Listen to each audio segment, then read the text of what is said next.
Bonjour, je suis Stéphanie, infirmière puéricultrice et je vous propose aujourd'hui de confectionner un biberon.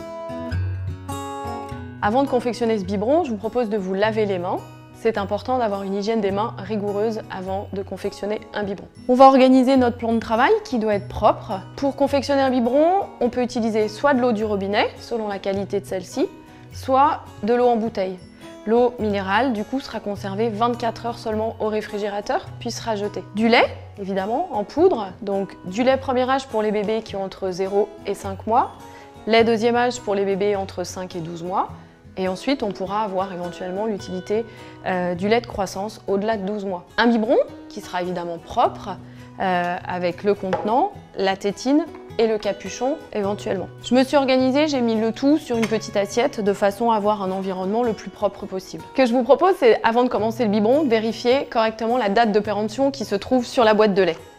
Donc là, 29 avril 2017, donc on peut tout à fait utiliser ce lait. Nous allons réaliser un biberon avec 150 ml d'eau, soit 5 mesurettes de lait, puisque la règle c'est une mesurette de lait pour 30 ml d'eau. Ce qui est très important, c'est de se baisser pour vérifier la quantité versée. Il en manque un tout petit peu.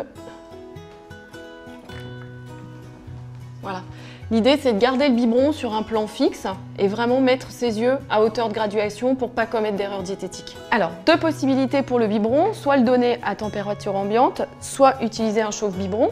Et l'idée, c'est de faire chauffer uniquement l'eau de façon à ce que lorsqu'on introduira la poudre, elle puisse se dissoudre plus rapidement et plus facilement. Donc le chauffe-biberon, on introduit le biberon, on règle la température et on attend effectivement que l'eau soit chaude.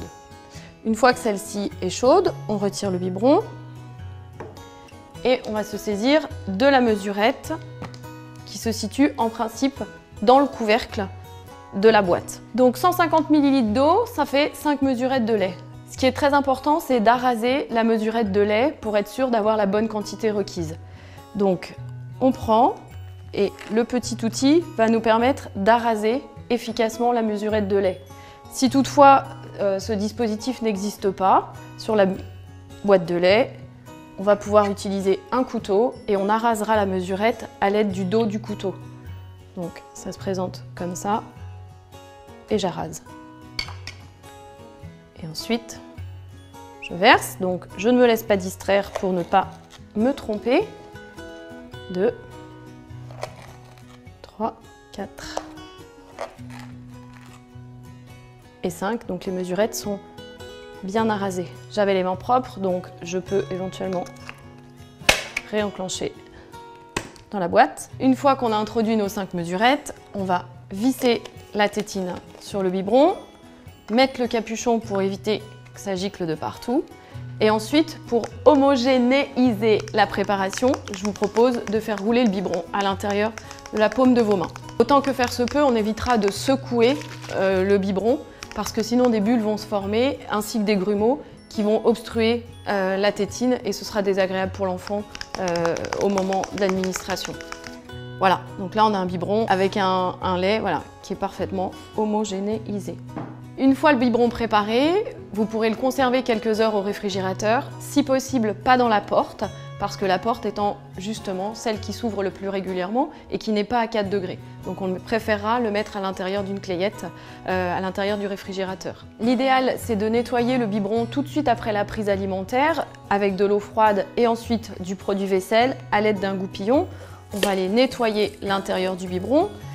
Avec un plus petit goupillon, c'est nettoyer la tétine et on va pouvoir aussi du coup la désolidariser de la bague. Moi je vous recommande après ça de laisser sécher et de pouvoir utiliser le lave-vaisselle comme étant aussi un moyen pour nettoyer le tout. Néanmoins, certains parents choisiront la stérilisation à froid. Pour cela, on utilisera un bac rempli d'eau dans lequel on introduira le comprimé bactéricide. En espérant que ces conseils vous auront été utiles, n'hésitez pas à vous abonner à Doctissimo Maman et je vous dis à très bientôt.